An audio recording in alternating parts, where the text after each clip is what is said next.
10 utos kapag mambabash ka. Una, dapat perpekto ka. Huwag kang iiyak kapag ginantihan ka na.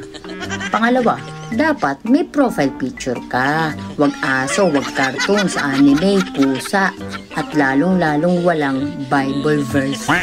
Pangatlo, huwag ka maglalak ng profile.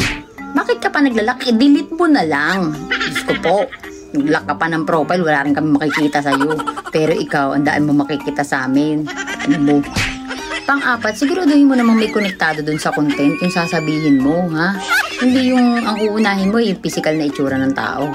Baka naman mamaya nilalait mo na sila, yung pala may putok ka. Tapos mabaho pa hininga mo. Ano yan, 2 hits combo? Pang-5, lait ka ng lait sa content ng mga tao. Tapos nung in-stock ka, wala ka kahit isang video. Pang-6, o tungkol ulit sa content, sasabihin mo nang gaya lang yan ang content ng iba. Pero putang ina, nung ikaw na in-stock, yung video mo puro nakaw pala. Pang-7, bakit di mo i-share sa amin magkano sweldo mo yan? Pang-8, huwag magme-message kapag nagantihan ka ng binash mo. Tapos sasabihin mo, Lord, sorry, nahack account ko. Pang-9, walang masama kung mambash ka, basta totoo sinasabi mo.